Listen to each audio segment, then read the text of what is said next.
Pre మార్కెట్కి సంబంధించిన ప్రధాన అంశాలు చర్చించుకుందాం. ముందుగా మిత్రులందరికీ స్వాగతం. ఈరోజు ఫిబ్రవరి 2వ తారీఖు సోమవారం.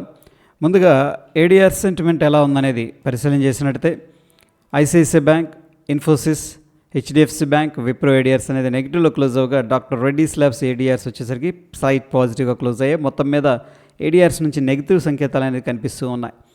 ఇక ఇండియాకి సంబంధించిన ప్రైమరీ సెక్టర్స్ ఏ విధంగా పర్ఫామ్ చేసినాయి అనేది పరిశీలన చేసినట్టయితే PSU bank, metal, commodities, energies అనేది టాప్ లూజర్స్గా మోర్ దాన్ 3% నెగిటివ్లో క్లోజ్ అయినాయి.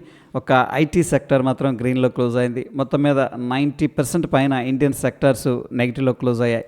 ఇక గ్లోబల్గా మార్కెట్స్ ఎలా పర్ఫామ్ చేస్తున్నాయి అనేది పరిశీలన చేసినట్టయితే సౌత్ కొరియా టాప్ లూజర్గా కనిపిస్తుంది. హాంకాంగ్ ఫ్యూచర్స్ కానీ, Russia, German, China, France, of course US markets, Europe అనేది కూడా నెగిటివ్లో ట్రేడ్ అవుతుండగా లండన్, ఏషియా మార్కెట్, జపాన్ మాత్రం స్లైట్ గ్రీన్లో ట్రేడ్ అవుతున్నాయి.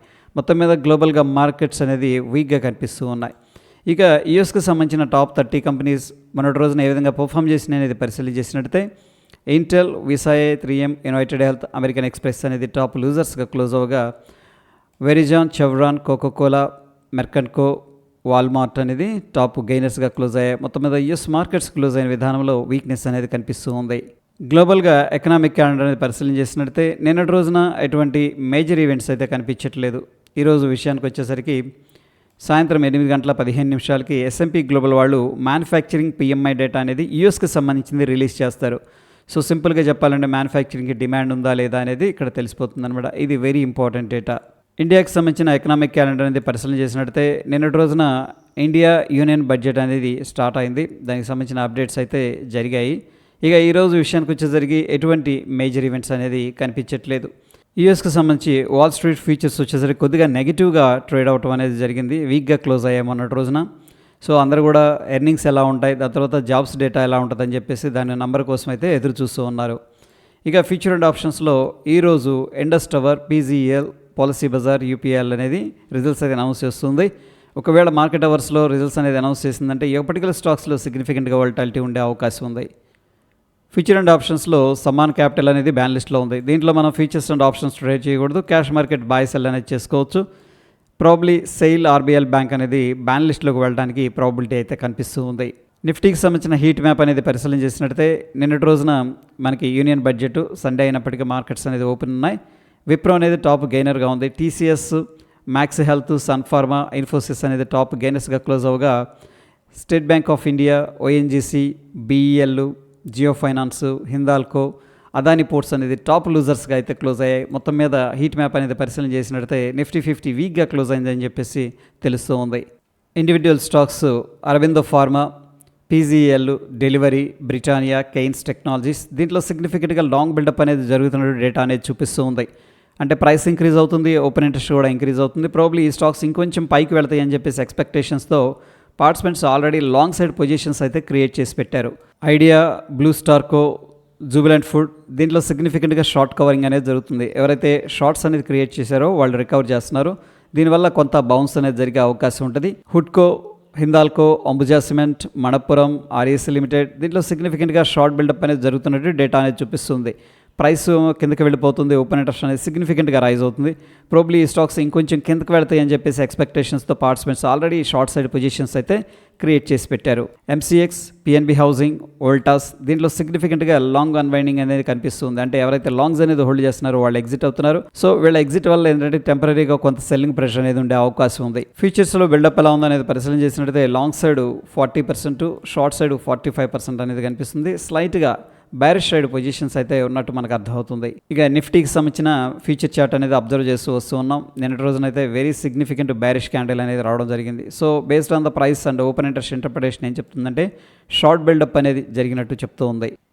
ఈరోజు ఎటువంటి ఇండెక్స్లో కూడా ఎక్స్పైరీ అయితే లేదు. పార్టిసిపెంట్ వైజ్ డేటా అనేది పరిశీలన చేసినట్టయితే ఎఫ్ఐస్ యాజ్ యూజువల్గా ఇండెక్స్ ఫీచర్స్ ద్వారా బ్యారిష్గా ఉన్నారు. ఇండెక్స్ ఆప్షన్స్ ద్వారా కూడా బ్యారిష్గా ఉన్నారు. స్టాక్స్లో మాత్రం సెల్ అనేది చేస్తున్నారు.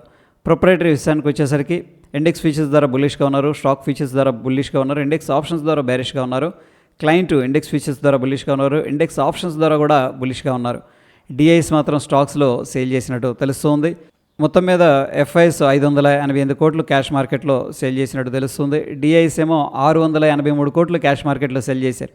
ఈసారి ఎఫ్ఐఎస్ సెల్ చేశారు, డిఐస్ కూడా సెల్ చేశారు. ఇద్దరు కూడా మార్కెట్ని అయితే డ్రాగ్ చేస్తున్నారు డౌన్ సైడ్. ఇండియా విక్స్ అనేది పరిశీలన చేసినట్టయితే నిన్నటి రోజున 10.73% అనేది పెరిగింది. ఇండియన్ మార్కెట్స్లో హ్యూజ్గా వాలటాలిటీ పెరిగిందని చెప్పేసి ఇండియా విక్స్ చెప్తుంది. ఇక డాలర్ ఇండెక్స్ వచ్చేసరికి కొద్దిగా బ్యారిష్గా ట్రేడ్ అవుతుంది. Dow Jones industrial average futures అనేది మనం అబ్జర్వ్ చేసినట్టయితే గ్యాప్ డౌన్ చేసి అక్కడ నుంచి కూడా రికవర్ అయితే చేస్తున్నారు. మనం చూస్తున్న సమయానికి 3 పాయింట్లు నెగిటివ్గా ఉంది. ఇక నిఫ్టీ అనేది పరిశీలన చేసినట్టయితే నిన్నటి రోజున హెవీగా సెల్ ఆఫ్ అనేది జరిగింది. అయితే S5 మంత్లీ నంబర్ అనేది ఉంది 24,588. అక్కడ నుంచి కూడా స్ట్రాంగ్గా బౌన్స్ అనేది జరిగింది. సో మేజర్గా ఉన్న రెసిస్టెన్స్ 25,140 అనేది కనిపిస్తూ ఉంది. ఇక బ్యాంక్ నిఫ్టీ విషయానికి వచ్చేసరికి 58,068 ఇమీడియట్గా సపోర్ట్ అయితే కనిపిస్తుంది. 58,825 అనేది ఇమీడియట్ రెసిస్టెన్స్ కనిపిస్తుంది. సెన్సెక్స్ విషయానికి వచ్చేసరికి 80,220 ఇమీడియట్ సపోర్ట్ కనిపిస్తుంది. 81,202 అనేది ఇమీడియట్గా రెసిస్టెన్స్ కనిపిస్తుంది. గిఫ్ట్ నిఫ్టీ అనేది పరిశీలన చేసినట్టయితే నిన్నటి రోజున పెద్ద బైరిష్ క్యాండిల్ అనేది వచ్చింది. సో ఓవర్సోల్డ్ లెవెల్కి వెళ్ళింది, కొద్దిగా బౌన్స్ అనేది జరుగుతుంది. మనం చూస్తున్న సమయానికి 128 పాయింట్లు పాజిటివ్గా ఉంది, విచ్ ఈజ్ వెరీ గుడ్ అనమాట. నంబర్ అనేది పరిశీలన చేస్తే 24,915 దగ్గర అప్రాక్సిమేట్గా గిఫ్ట్ నిఫ్టీ ఫ్యూచర్ అనేది ట్రేడ్ అవుతుంది. మన నిఫ్టీ ఫ్యూచర్ ఏమో 24,853 దగ్గర క్లోజ్ అయింది. సో మొత్తం మీద మనకి ఒక 60 పాయింట్లు అయితే పాజిటివ్గా కనిపిస్తుంది. Based on the gift Nifty future మనం ఒక గ్యాప్ అప్ అనేది ఎక్స్పెక్ట్ అయితే చేయొచ్చు. ఇక గోల్డ్ అయితే అగైన్ వీక్గానే ట్రేడ్ అవుతూ ఉంది. ఇక క్రూడ్ ఆయిల్ విషయానికి వచ్చేసరికి నిన్నటి రోజునైతే కొద్దిగా ప్రాఫిట్ బుకింగ్లో ట్రేడ్ అయింది. ఇండివిజువల్ స్టాక్స్ హీరో మోటార్ కార్ప్, గ్యాబియాన్ టెక్నాలజీస్, హన్నా జోసెఫ్ హాస్పిటల్, టూరిజం ఫైనాన్స్ కార్పొరేషన్ అనేది న్యూస్లో ఉన్నాయి. సో న్యూస్లో ఉన్నాయి కాబట్టి వీటిలో స్ట్రాంగ్ మొమెంటం ఉండే అవకాశం ఉంది. అయితే ఫ్రెండ్స్, టెలిగ్రామ్లో నేను స్టాక్ పేరు, దీంట్లో ఉన్న న్యూస్ ఇక షార్ట్ ఫామ్లో అయితే అప్డేట్ చేస్తున్నాను. అట్ ద సేమ్ టైం ఈ యొక్క మనీ కంట్రోల్ లింక్ అనేది కూడా టెలిగ్రామ్లో షేర్ చేస్తున్నాను. ఇక టెక్నికల్గా ఇండికేటర్స్ ఏం చెప్తున్నాయి అనేది పరిశీలన చేసినట్టయితే మొత్తం మీద డైలీ టైం ఫ్రేమ్ కావచ్చు, లోవర్ టైం ఫ్రేమ్ కావచ్చు, ఇండికేటర్స్ అయితే స్ట్రాంగ్ సెల్ అనేది అడ్వైస్ చేస్తూ ఉన్నాయి. ఇక నిఫ్టీ 50 విషయానికి వచ్చేసరికి డైలీ టైం ఫ్రేమ్లో, లోవర్ టైం ఫ్రేమ్లో స్ట్రాంగ్ సెల్ అనేది ఇండికేషన్ అయితే ఇస్తూ ఉన్నాయి. మొత్తం మీద అబ్జర్వ్ చేసినట్టయితే ఏడిఆర్ సెంటిమెంట్ అనేది వీక్గా ఉంది. అఫ్కోర్స్ నిన్న మార్కెట్స్ అనేది లేవు, బట్ అవి ప్రీవియస్ ఏడిఆర్స్. దాని తర్వాత గ్లోబల్ మార్కెట్స్ అయితే వీక్గా కనిపిస్తూ ఉన్నాయి. ఇక గిఫ్ట్ నిఫ్టీ అనేది అబ్జర్వ్ చేసినట్టయితే నిన్న రోజున హెవీగా సెల్ ఆఫ్ జరిగింది. ప్రస్తుతానికి కొద్దిగా బౌన్స్ అనేది మనకి కనిపిస్తూ ఉంది. ప్రస్తుతం సిచ్యువేషన్లో స్టాక్ స్పెసిఫిక్ యాక్షన్స్ అనేది ఉండే అవకాశం ఉంది. ఎందుకంటే బడ్జెట్ అండ్ పాలసీస్ ఇంపాక్ట్ అనేది కొన్ని ఇండివిజువల్ సెక్టార్స్ని ఇంపాక్ట్ చేస్తాయి పాజిటివ్గా, అట్ ద సేమ్ టైం నెగిటివ్గా కూడా ఇంపాక్ట్ చేస్తాయి. సో అందుకని స్టాక్ స్పెసిఫిక్ యాక్షన్ అనేది జరుగుతుంటుంది, గమనించాలి. అయితే ప్రస్తుతం సిచ్యువేషన్లో ఓవరాల్ సెంటిమెంట్ అయితే కొద్దిగా వీక్గా కనిపిస్తుంది. మార్కెట్ సెటిల్ అయిన తర్వాత మనం ఏంటంటే లాంగ్ సైడ్ అనేది ప్లాన్ చేసుకోవచ్చు. ఎనీహౌ లాంగ్ సైడ్ ఎవరైతే ప్లాన్ చేయాలనుకుంటున్నారో వాళ్ళందరూ క్వాలిటీ కంపెనీస్ కొద్దిగా గ్రాడ్యువల్గా అక్యుములేట్ అయితే చేసుకోవచ్చు.